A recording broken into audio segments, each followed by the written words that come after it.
Hello বন্ধুরা, জীবনের সহজ পাঠ চ্যানেলে তোমাদের স্বাগত। আশা করি সবাই ভালো আছো। সকালবেলা সেই ছাদের মধ্যেই আসা, আর ছাদ ভর্তি আজকে ফুল হয়েছে। কি বাহার তার, কি সুন্দর, মন এমনিতেই ভালো হয়ে যায়। কিন্তু একটু মন ভালো হলেও মন একটু ভারাক্রান্ত। আর কেন, সে তোমরা গতকালকে যারা ভিডিও দেখেছো তারা অবশ্যই জেনে থাকবে। তাই ফুল ফোটা, ফুল ঝরে যাওয়া, আবার নতুন কুড়ি আসা, আবার ফুল ফোটা, এই তো জীবন। এই ছন্দেতেই আমরা সব সময় চলি, এইভাবেই চলতে থাকি। তবে ছাদ বাগানের ভিউটা তোমরা দেখতে থাকো।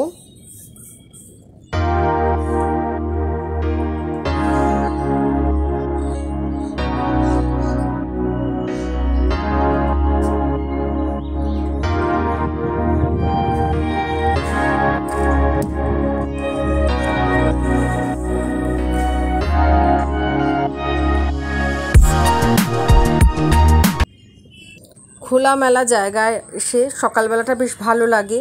আর সকালে ছাদ থেকে নিচের দিকের ভিউটা দেখো, পাশের বাড়ির কাকু ফুল তুলছে, সেটাও ক্যামেরা বন্দি করেছি। আর পুকুর ধারটা তো ভীষণই ভালো লাগে, মনে হয় ওই দিকে তাকিয়ে দাঁড়িয়ে থাকি যতক্ষণ না রোদ ওঠে ততক্ষণ, তারপর রোদের তাপে আর থাকা যায় না। তা জীবনটা দেখো এই প্রতিবিম্বের মতো, মনে হয় সাজানো গোছানো সুন্দর একটা জিনিস, কিন্তু যেই জলটায় হাত দেব তখন দেখা যাবে ওটা বাড়ি নয়, ওটা ছিল বাড়ির প্রতিবিম্ব। জলটাই আমার হাতে ধরা দেবে। তো এইভাবেই চলতে থাকা, এগিয়ে যাওয়া, থেমে না যাওয়া, এর মধ্যে দিয়েই চলতে থাকে। তবে থেমে একদিন যেতেই হয়। যখনই এরকম দেখি যে কাছের কেউ অসুস্থ হয়ে পড়েছে, ডাক্তার তার সম্বন্ধে অন্যরকম কিছু বলছে, তখনই মনটা ভারাক্রান্ত হয়ে ওঠে।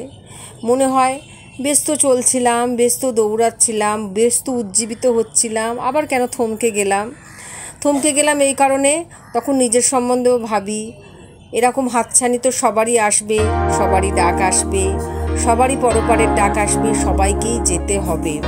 কিন্তু কতটা নির্ভাবনায় নিশ্চিন্তে আমরা জীবনযাপন করতে থাকি প্রতিনিয়ত, ভাবনাহীন, ভাবনা মুক্ত হয়ে। যখন কোনো কিছু একটা আঘাত লাগে, কোনো কিছু একটা দুর্যোগ আসে, তখনই ভাবি, আবার সব ভুলে যাই। সৃষ্টিকর্তা ঠিক এইভাবেই আমাদের তৈরি করে দিয়েছে।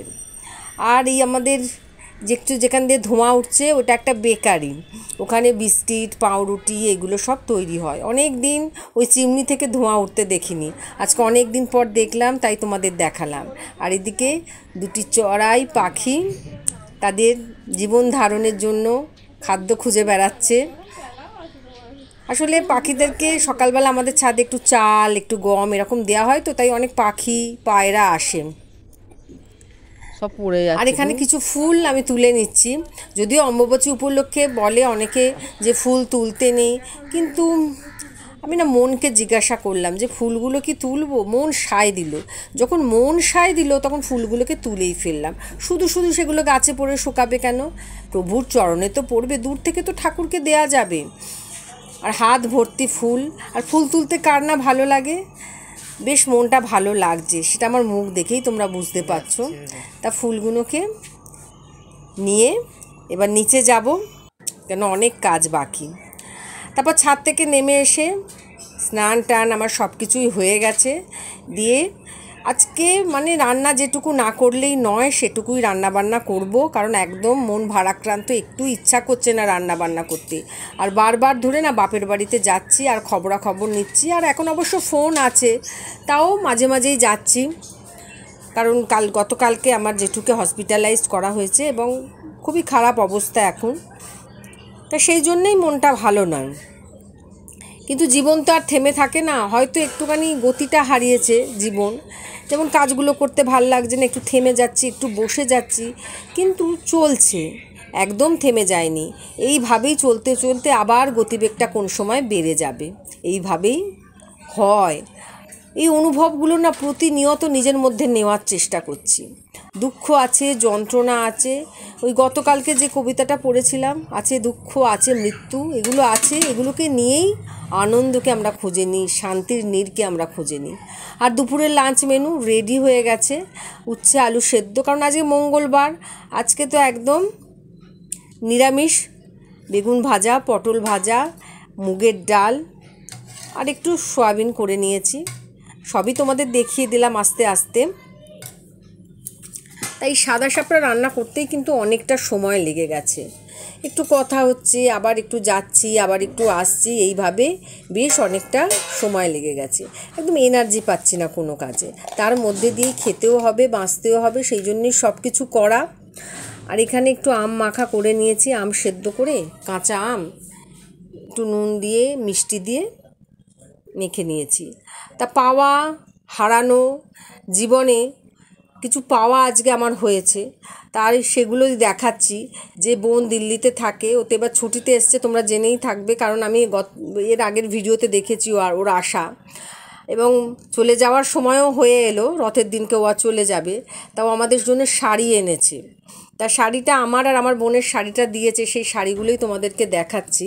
আর তার সাথেই ঘর সাজাবার কিছু উপকরণ দিয়েছে, ওই দরজায় লাগায় না চেনগুলো, কড়ি, ঝিনুকের চেনগুলো, সেগুলোই দিয়েছে, সেগুলো দেখছি। দেখো উপহার দেখতে খুব ভালো লাগে, তা সেগুলোই খুলে দেখছি। ও বাড়িতে গেছিলাম, আমার হাতে দিয়েছে, আমি নিয়ে চলে এসেছি, তারপর ওইখানে পড়েই ছিল।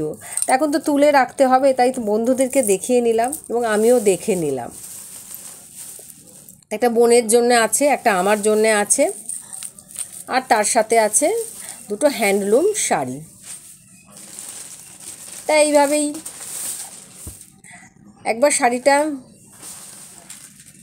খুলেছিলাম, আবার রেখে দিয়েছিলাম, আবার তোমাদেরকে দেখাচ্ছি, তখন মনে হয় ভালোভাবে দেখানো হয়নি। তা দেখতে থাকো তোমরা, যে শাড়িগুলো কেমন হয়েছে অবশ্যই জানাবে। এইভাবেই আজকের দিনের অর্ধেকটা কেটে গেল, জানি না পরবর্তী সময়টা কিভাবে কাটবে, কি হবে না হবে, অনিশ্চয়তার জীবনে সুখবর কুখবর কখন কিভাবে আসে কেউ বলতে পারে না। তবে সব কিছুকে ভুলে বাঁচতে হবে, এগিয়ে যেতে হবে। আর বন্ধুদেরকেও তাই বলি, হাসো আর বাঁচো, সবাই খুব ভালো থাকো, সুস্থ থাকো।